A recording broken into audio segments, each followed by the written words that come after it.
Als je alles wil weten over social media en als eerste op de hoogte wil zijn van alles wat er gebeurt, dan moet je bij de groep van Matt Navarra zijn, de Social Media Geek Out. Daar staat alles in. Daarnaast heeft hij ook al een flinke carrière gehad als het gaat om social media, onder andere bij The Next Web.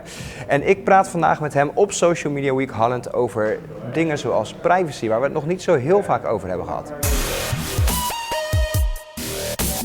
Matt, awesome that you want to participate in this special. Can you tell us something about yourself and your career? Oh, my career has been quite a varied career. So I didn't start doing social media or roles with social media until 2007 when I started working for the British government. But up until that point I was doing a lot of jobs in marketing and advertising and wasn't really something that I found exciting or stimulating. And then I joined the British government role in 2007 as a press and PR manager, and we were looking at seeing how we could use government social media comms to reach out to citizens of the UK in different ways. And they let me get on with it, and I sort of built it up, and it became a success. And from there I kind of moved on and went on to work in the Cabinet Office, and then I worked a little while in the 10 Downing Street with the Prime Minister, and then the Next Web, so another Dutch company in Amsterdam, asked me if I'd become their Director of Social Media. So I started with them in 2013. I did about 5 years with them. We worked on TNW Conference, which was a huge conference. We had about 800 million impressions in 7 days for the event, so it's a big event. 6 months of planning for that as well, and then social team for the news coverage, and I did that till 2000 and when did I finish there? 2018, and then I left there, and I now in the last 18 months have gone freelance, so I'm a freelance social media consultant and commentator, I guess. Yeah. So quite the change from government to the Next Web. Why was that? So first of all, the job with the Next Web came out of nowhere. It was I had a friend that was working with the Next Web, and they knew of me from years gone by, and so they thought it was a good fit.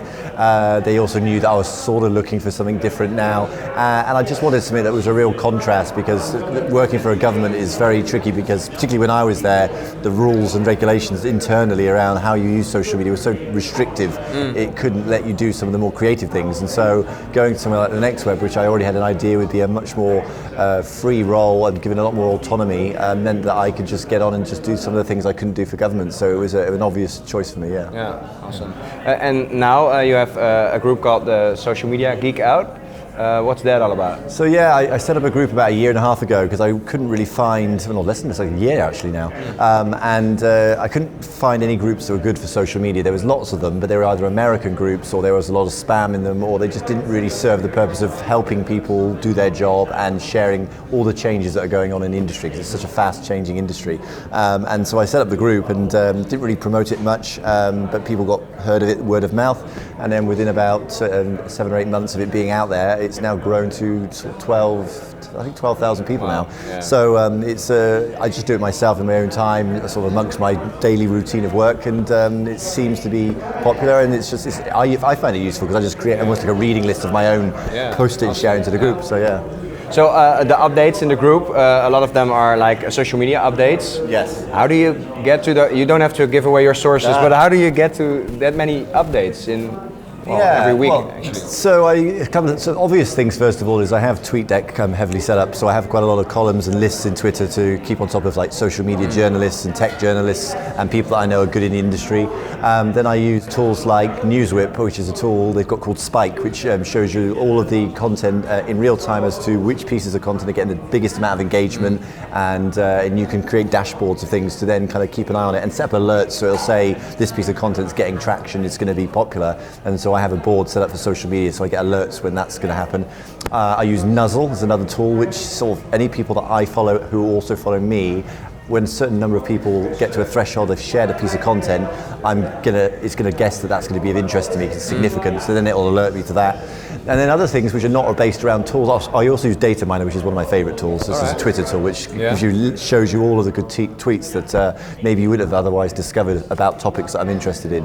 And then on the separate side of that, Facebook and Twitter and the other platforms will talk to me and send me some information about things that they want to reveal or announce. And then other sources are just people tip me off, or I use a couple of tools which I go into the public code code of the platforms, and then I can reveal some of the things that they're testing and playing around with. So yeah, lots of different. But you have to know how that works to find that out, right? Yeah, exactly. Yeah. And are there also people in the group that do updates and you're like, oh, I didn't know that? Or? Oh, all the time. So quite often people will send me a message and say, you know, have you seen this before? And if I haven't, then I'll share it and I'll credit them for for that. And or people will just share in the group, and then once it's shared in the group, I'm like, I didn't realize that, and then I'll ask them if it's okay if I can share it on Twitter and credit them. And so yeah, quite often there's a lot of things that I don't often see. So it's not all me. There are other people involved in terms of helping me with that. Yeah, oh, but that's awesome. So you give something and you get something in return, actually. So a lot of social media news lately is around privacy, data. Can you tell something? What's it all about? And do we as people still care? Really care about our privacy on social media? I think we should care, and I think we do care. And clearly, from what's gone on in the last few years, particularly, people have expressed they're unhappy. Not just people and users, but governments around the world and other regulators. You know, we've had this big furore around Cambridge Analytica, but that's not the only platform and the only issue that's gone on with data privacy issues and leaking of information or whatever else that people are concerned about. But the interesting thing is that, you know, the actual platforms, Facebook is a good example. The numbers of people that are actually, you know, using the platform has not declined. It's continued to grow reasonably stable, although it's maybe a slightly slower growth. It's still growing. So there's a lot of people saying they hate it and they're really upset and angry, but they're not actually that angry that they're going to stop using it. Which you could either say they're not really as upset as they say they are, or you could argue that it's tricky for the people to actually shift off of a platform because all of their friends and family are on there, and it's not easy at the moment to port all of your information from one platform, take it, and then export it to some other platform, which is something that they're going to be forced to do eventually, and I think they're working on now anyway.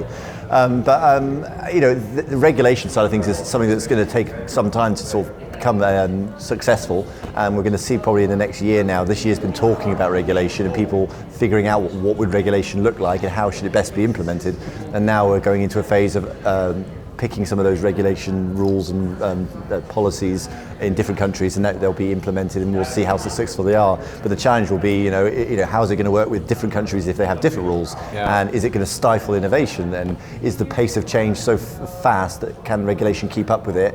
And how successful is it going to be if companies are going to try and navigate loopholes, which is what typically happens with regulation? So there's a lot more to go. But yeah, it's certainly something that's necessary, and I think the platforms need it and want it as well. Do you think, like most people, know what's going on, or is it just a small group that gets upset for a good reason?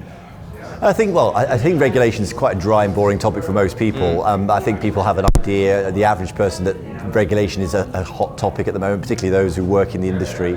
I think in terms of the understanding of how regulation should work and is less known, and it's tricky enough that even the regulators and governments around the world are still not quite clear themselves how the best way to handle that is. Right. So I think that we will see regulation that will come in, it won't be successful, or they'll see that they've made a mistake in some way and they'll tweak it and adapt it. And there has been successful regulation put in place. We've seen Germany implement rules around content that needs to be removed from the platform within a certain time frame, 24 hours. France is starting to look at rules as well. So we're starting to see that creep out now, and that's going to be increasing as we go forwards. So a question I get asked a lot is, we can log into almost any platform using our social media accounts, and I'm not sure about the answer, but maybe you know. Is it like safe to do that? Is it a smart thing to do, or? Well, it's less for me about the security issue of it, because the social platforms are as secure, which may not be secure enough, but they are as secure as most kind of services that you use and you probably would say you feel comfortable using. Obviously, platforms like Facebook, though, have got a bad reputation in terms of their trust of what they're doing with the information, and there's been occasional data breaches as well.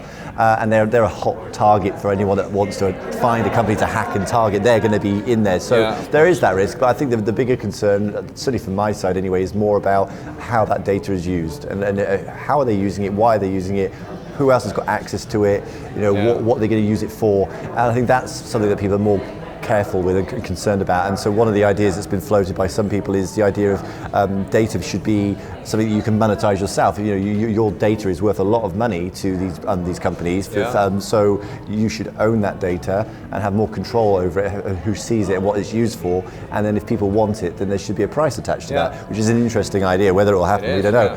But certainly it's more about the use of it, and that's what you'll find gets questioned to these platforms when they make new products or launch new initiatives. Things like, for example, the cryptocurrency they're launching or trying to launch, Libra, and also to do with Facebook dating example. People are equally concerned that they're doing some of these things, but they want to know, are you going to use information about my dating habits or about my spending habits to target me with more ads? And if so, who are you going to share this with? So those are the questions that I think are as important as security of accessing information. Right. So like logging on to platforms isn't the only thing you can do now with social media, of course. Like online payments, shopping on Instagram. You already mentioned Facebook Libra. Is that equally safe as what you mentioned before, or is it a whole different ballgame? Well, anytime you're dealing with information online that is to do with personal data, to do with your health, your money, your family, things that are close and important to you, you've got that extra level of concern as to how secure the data is. And I would suggest that the safety and security around, say, for example, a cryptocurrency is no less or no more secure than your bank and you're dealing with.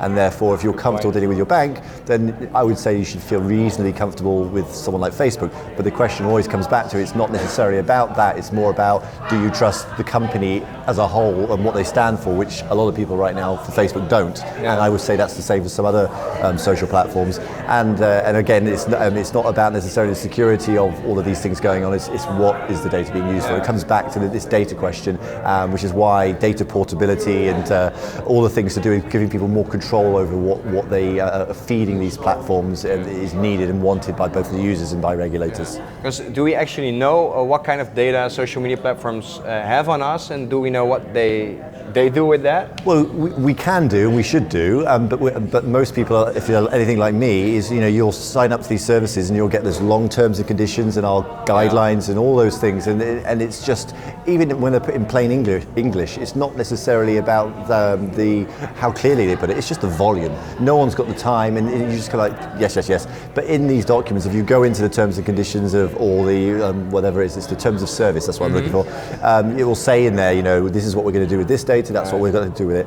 And what you're noticing now with people like Facebook is that when they launch a new product, like they launched the other day a product. When was it now? There was something they launched recently. But you'll notice when they launch something new, they do a blog post talking about the product, and they do a separate blog post saying privacy matters, and because they know that people's concerns are so high now with this stuff that they have to have a separate explanation of this is what we're going to do and this is how it's going to be done. So I think that they're not going to be as easy for them to kind of shoehorn in some things into some hidden terms and conditions anymore. All right. Yeah. Online shopping businesses also want to use social media to do the online shopping. Is it a smart thing to do for businesses? Well, we had this discussion with news publishers when I was with the Next Web, and there was this big debate as to video is a big thing, and trying to get people to come and read your content on some of these platforms, Facebook being the biggest one, and it was a trade-off for the publishers. You want to reach that large audience that someone like Facebook has, but then if you have them on their platform in their world,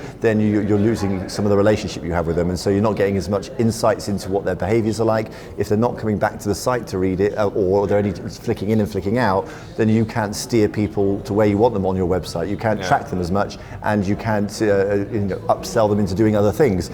And it's the same scenario for shops, really. If for brands that are traditional brands that have been around a long time, they recognize that these platforms are huge, and there's lots of ways of being able to sell to these people. And it is a kind of a dominant place where people are looking to make purchasing decisions.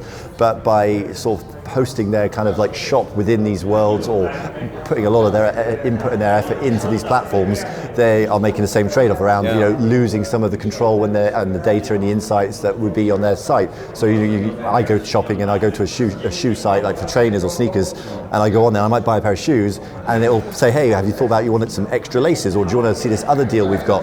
Those sort of deals that kind of take you in different directions on websites, you don't quite have that opportunity. However, what these sites do offer people is brands, is things like direct-to-consumer brands. Is that you don't have to have physical shops. You can just trade all the way through the platforms, and there are all the tools needed for payment systems, a catalogue of all your goods, doing deals. So for some brands, it's a perfect fit, but for other older brands or brands that need kind of to have their website and all the things in the website, there is trade-offs to be made. All right. Oh, fair enough. Okay. Last question already. We already talked a lot about social media and privacy. There's a lot going on. Mark Zuckerberg having to go to Congress. What's happening?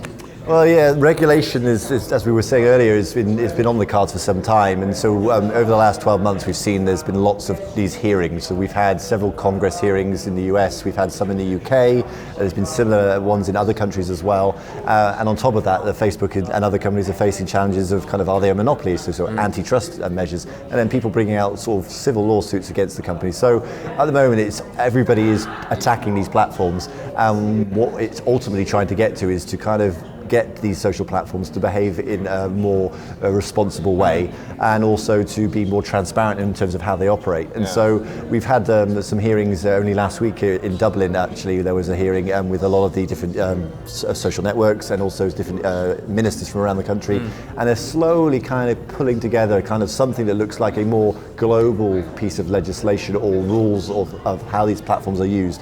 And so what we'll see now going forwards is kind of, who knows what will happen with the monopoly antitrust things, but certainly from a regulation point of view, I think it would be good if we had something that was like a GDPR style regulation, but for social platforms, that then could be a model for other countries to kind of adopt as well. So there's a uniform set of rules, because the platforms, although people complain about them, it's not easy for them either, because they operate in so many countries and they're trying to abide by all these rules, but they are a business, and you kind of want to have a balance between, yes, they're making money and they're profiting and things, and there's things that are not being done right that should be done, or they're doing things in a way that we don't want them to do, but they're also a business, and certainly for the country that they're domiciled in, and also the countries that they trade in where they pay taxes in there, you don't want them to be unsuccessful, because that generates tax money. So everybody's got an incentive to make regulation work, and I think that we'll see some of those next year. The question is, which ones will work, which ones won't, and whether it will become a uniform thing or whether it will be splintered, and that's something that's a little bit unknown at this stage. Obviously, the whole privacy thing will keep going on and keep going on, and we'll have to see what's going to work and what's not. Exactly. Yeah. Yeah. I want to thank you very much for being here and talking about this with us. So, no worries, it's been great. All right. Volgende keer ben ik er weer en dan gaan we het hebben over communities met Maartje Blijleven.